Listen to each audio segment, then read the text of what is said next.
Hi everyone, and welcome back to another episode here at Catholic Table Talk Podcast. This is the podcast where everything Catholic is on the table. I welcome you to another show this week. Um, I'm solo again this week, but thank you for still tuning in every week and listening to the show, for your continued support. And don't forget to like, comment, subscribe, and share the show as well.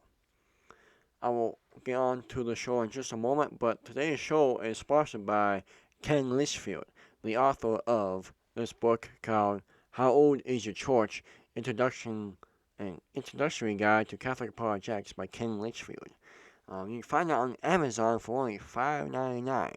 So it's 25 objections against the church, or 25 objections, and in 100 pages. So it's very short, very easy to read. Ken and I actually did an episode on it, two of them. So go check them out. So thanks to Ken for sponsoring. If you want to sponsor a show or have a speaker or a show topic request, we always love to hear them. What you have, it's catholictt@gmail.com. That's the official email at Catholic Table Talk. Again, it's catholictt@gmail.com. And don't forget to shop all of our merchandise. So check the merchandise out as well. Now we get on to this week's show, and it's a good one. Um, I had this come to my thought, so I believe God put this in my head to speak on this today. So hopefully I'm loud and clear and pronounce everything right. I'll go through about 3 articles as fast as I can, good as I can here. But can Catholics wear, I call them, hats, but anything over your head when you're praying, or when you're just in prayer in general, or are you or in church? Um, so that's what we're gonna talk about today: is can Catholics wear hats when in prayer or in church? So the first article I'll give to you here on my research after I got this initial thought in my head was this is from uscatholic.org. Should Catholics wear hats in church? Cover your head or don't cover your head? It's no longer against the law. This is back in 2016, so a little older news, but article, this is probably the longest one. It goes like, this is from Brian Baker. When I started doing research for the essay I wrote in the May 2016 issue of U.S. Catholic, I was surprised to find out that the church never issued an edit on an edict on head covering until the 20th century. It wasn't until 1917, which is during World War One for anyone who likes history, that the very first code of canon law introduced requirements, and even then in the Latin Rite only. Canon 1262 stated that women must wear chapel veils or other head coverings. It also prohibited men from wearing hats in church. The rule to be followed during our sacred rites was unambiguous: women hats, men no hats, until it changed. That is, when the code was revised in 1983, the mandate was not reissued, and when Pope John Paul II promulgated the new code, he essentially wiped out everything in the old one. Anything that was in the 1917 law was not mentioned in the 1983 update. Like I said, the church is really old tradition, like we talked about last episode, and also the Baltimore Catechism with Dan Egan. We have, Vatican I, Vatican II. It's kind of being polished up, you could say, maybe, or kind of revised. So, and some things kind of change, like Brian's getting at here, and that includes, and that includes headwear of lack. Therefore, was officially obligating or repealed. Since then, there has been neither canonical nor moral obligation for women or men relating to the matter. So cover your head or don't cover your head. That's no longer against the law. Cardinal Raymond Bork confirmed this in a 2011 letter he wrote in response to an inquiry on the issue. When he was perfect on the apostolic signature law, while it is not formal judgment of sanctuary law, it represents the opinion of the Church's highest canonical official after the Pope. I'm not sure who the letter was originally addressed to. The recipient is indicated in the full copy of the letter on the EWTN website, and it's worth mentioning that Cardinal Buke writes back more than 2 years after receiving the initial inquiry. Here's what he says in the first two paragraphs of his letter.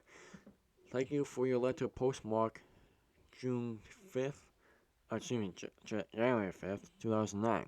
Regarding the custom of the chapel veil, I offer you my sincerest apologies for failing to respond to your letter in a timely manner.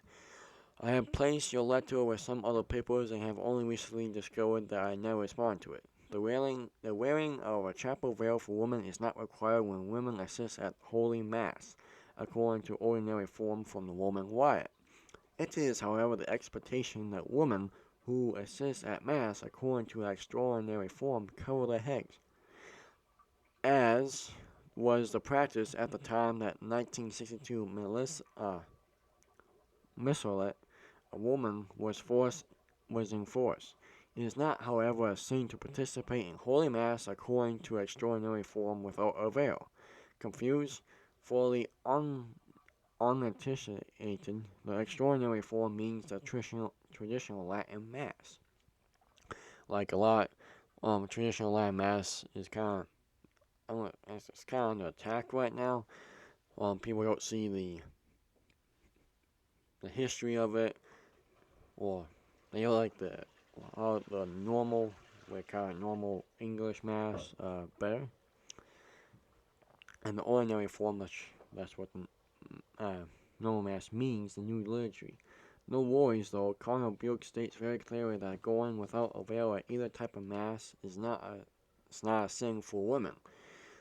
It also seems pretty clear, at least to me, that when he uses the term exploitation, he is referring to customs or rules of equivalent, neither of which have any weight of law behind them. It does raise the question, though, whose exploitation are you talking about here? Are you talking about the cardinals? Are you talking about the popes? What are you talking about? You can see how there's some sensibility and sensitivity around the issue. While you might not think twice about a woman without a veil in church, how would you feel about a man wearing a hat? Now we get into the men. Also, you can also see some women might get miffed by someone else's expectation that they wear a veil, especially when there's no longer a law on the books. Then he moves into the new one here, new category, a hairy problem. Personally, I think it's a no-brainer that changes in the 1983 canon gave us our freedom of choice about headgear, but a simple Google search convinces me that this is a matter that still isn't settled in the minds of some Catholics. Charles Pope addressed the issue in a blog called Community and Mission on the Archdiocese of Washington's website. It's interesting that he calls the piece dated May 19th, 2010, Some Women Cover Their Heads in Church. Should women cover their heads in church? Like it's still a matter of debate. It's even more interesting how he starts out. Now, be of good cheer, this blog post is meant to be a light-hearted discussion of this matter. While admitting that the church currently has no rule on hat wearing, he offered his thoughts to trying to understand the meaning and purpose of custom that, up rather than recently, was quite widespread in the Western Church. He explains that even before the 1917 mandate, It was customary in most places to wear some kind of head covering. He also tries to explain how the church got tangled up with this hat stuff in the first place. The reasoning is not easy to understand. He points to tradition and custom as well as female humility and submission. I'm not weighing in on this one. I defer to Messenger Pope. He notes that biblical times Jewish women often wore veils or martyrs in public worship. This custom got carried over to the New Testament by virtue of St. Paul's letters, particularly to the Corinthians and the First Corinthians chapter 1, 1 Corinthians chapter 11, verse 1 through 11.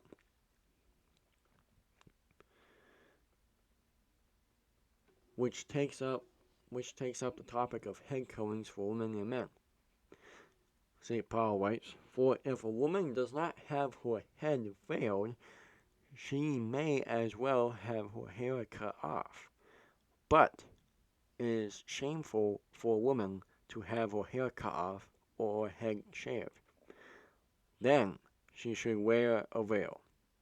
A man," St. Paul says, "on the other hand, should not cover his head, because he is the image and glory of God.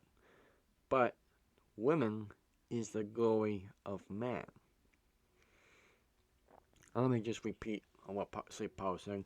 "For if a woman does not have her head veiled, she may as well have her hair cut off. But it is shameful for a woman to have her hair cut off or her shaved head or her head shaved. Then she should wear a veil. A man, on the other hand, should not cover his head, because he is the image and glory of God, but woman is the glory of man." Messenger Pope carves this complicated passage with some unusual reference and goes on to say that Paul sets forth 4 arguments in it as to why women should cover her head. Argument number 1. Paul clearly sees the veil as a sign of her submission to her husband. A second argument based on a custom or appreciated tradition. It is pretty much straightforward and reasonable. Don't ask me to explain the 2 remaining arguments. Even Pope concedes that Paul's claim in the passage that women should wear veils because of the angels and nature are more difficult references to understand. Heading forward, he gets into it. So who knows whether it was due to custom or fan colonization or with Victorian wars or thinly veiled particularly, the fact remains after centuries of ignoring the matter, the church decided to codify regulations on head coverings in 1917, and to say nothing about them when it changed to its own rules in 1983. For 66 years, millennials had a good run. Of course, with the women's liberation movement, most women had stopped wearing hats to church anyway. The whole idea of covering the head was a sign that had lost its meaning and even taking on a negative connotation in a mainstream society. Besides, in the 1970s, in a document titled Exornation,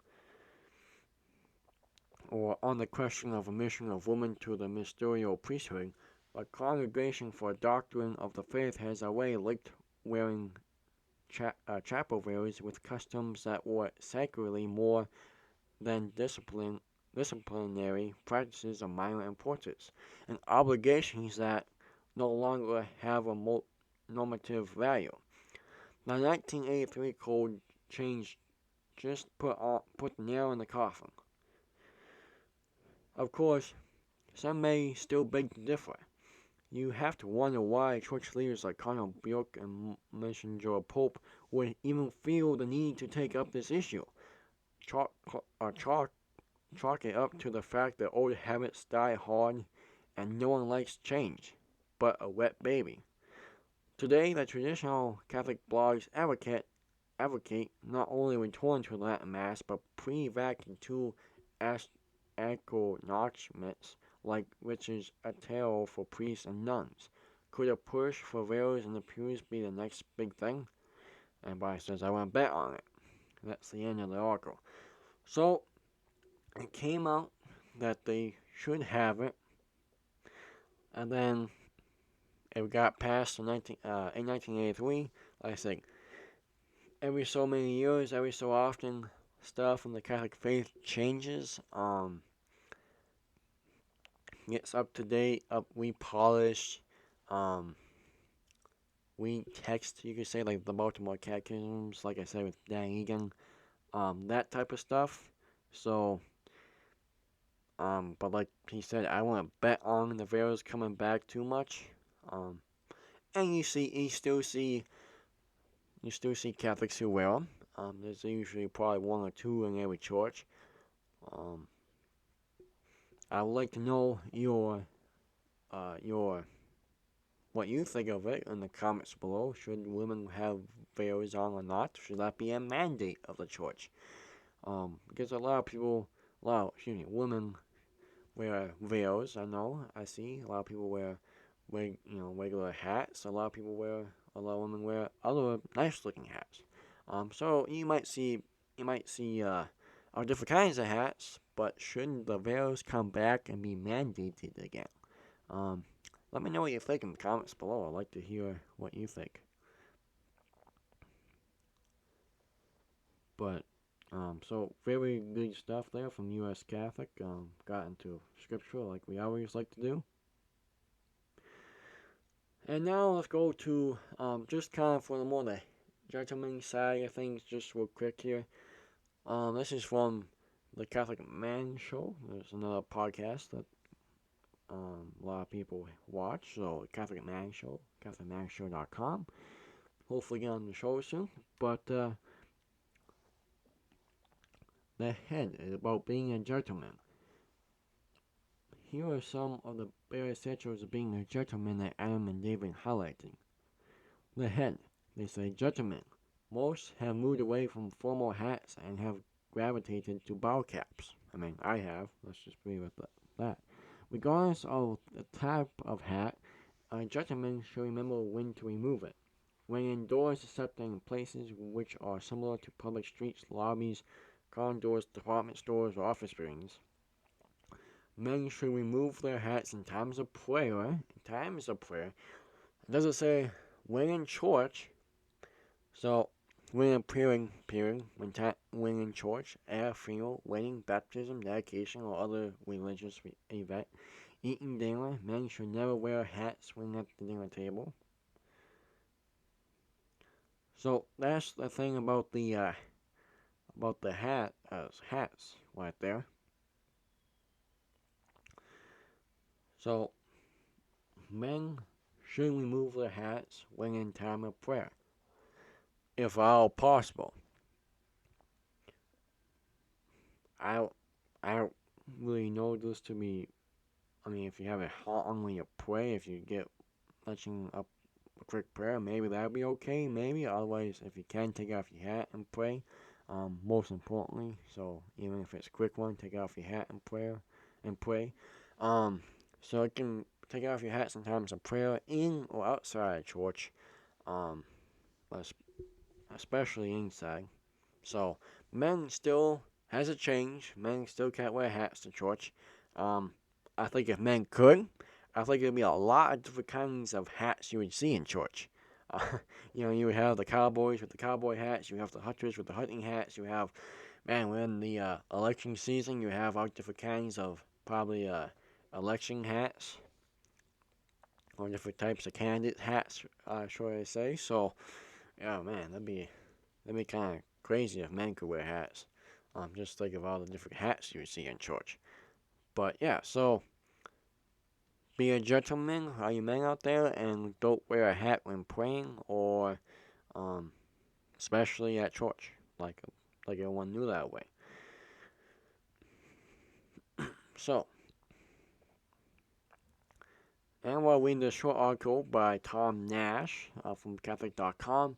Last article here. I said I was going to do 3, so try to finish up quick here. Praying with covered head, is that unbiblical? Here's a question. In the Bible, it says if a man prays with his head covering, he brings shame. Our Pope has his head covered. Let me rephrase that, sorry. In the Bible, it says if a man prays with his head covered, he brings shame. Our Pope has his head covered. How do we defend? Tom Nash says, you refer to disciplinary guidelines that St. Paul conveys in Corinthians chapter 1, verse 11. Chapter 11, verses 11, like we just said. Especially regarding men praying without covered head in 11:4 and 7. Because they are disciplines, they are changeable, and it's opposite to unchangeable doctrines. Jesus Christ gave his church power to prudently bind and loose regarding changeable disciplines. And so the church no longer requires women to wear veils or head coverings at Mass, although they are certainly welcome to do so. In addition, while St. Paul directs men not to have long hair, apparently related to disorders in Corinthian, including sexual ones, it was not something God set in stone as a doctrine. Indeed, in Numbers chapter 6, verse 1 to 21, we read about the Nazarite vow some men took, in which they wouldn't cut their hair for a period of time. Samson took such a vow, and a lifelong one at that. Judges chapter 13, verse 5. The vow also including abstaining from wine or strong drink in Judges chapter 13, verse 4, which indicates that St. John the Baptist took a similar Nazarite vow in Luke chapter 1, verse 13, verses through 15. Similarly, it's a changeable discipline. The covering of a man's head for prayer, and it's a particular matter. If praying outside in the cold, as St. Paul makes clear, he's speaking about practice or custom in Corinthians chapter 1, 1 Corinthians chapter 11, verse 16, which are changeable and not an unchangeable doctrine matter. And yet the Pope and other bishops actually maintain this timely holy discipline during the liturgy of the Eucharist at Mass. When the Pope and other bishops remove both his mitre, liturgical headdress, and zuckerwurzel, which is a small skull cap that is similar to the yakimans that Orthodox Jewish men wear when praying in synagogues, the zuckerwurzel is white for the Pope, red for the cardinals, purple for bishops, and black for abbots. So, so wearing a hat brings on shame,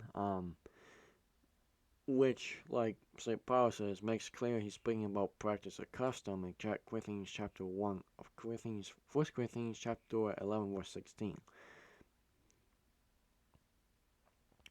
So, and it's a practical matter of praying outside in the cold. If you're older, maybe you need to have a hat on to keep you from catching cold real fast or something, but, basically, if you can, men, definitely take off your hats, and for women, definitely, doesn't matter if you will wear a veil or not to church, it's totally up to you.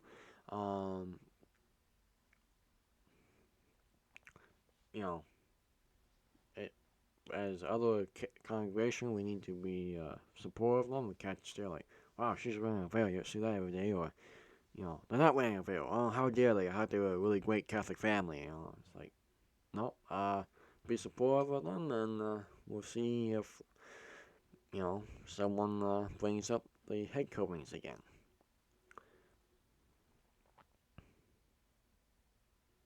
So, anyway, so like I said, hopefully you enjoy it. That is it with the articles.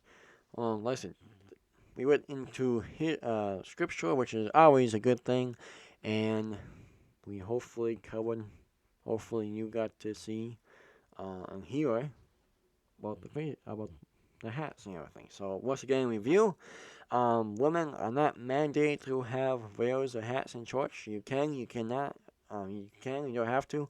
It's totally up to you. For men, when in prayer, unless it's unless you can't take it off, have your hat off and prayer inside or outside church. Um, and like I said, the articles will be down in the comments below, in the description, so you can go back and look at them. And like I said, I highly recommend you looking up all these scripture passages that I mentioned to kind of get a better understanding of them too, which, like I said, I went through some I didn't, but there you go. So next time someone asks you about hats, there you go, and talk about who can who cannot have them on, and maybe raise another, like I said, maybe raise the conversation again to see if we'll get brought up nationwide about it. So, that is this week's show. I hope you enjoy it. Hopefully you learned something. If you did, please feel free to drop a comments below. I want to know your take on it. Share it with friends, and share it with them and see what their take is on it. Don't forget to like, comment, subscribe to the show, share it with friends and family, email the show, all that great stuff. And until next time we see you, God bless you, and God willing, we'll be back at the same time next week with another great Catholic topic right here at Studio T on the table, where everything Catholic is on the table.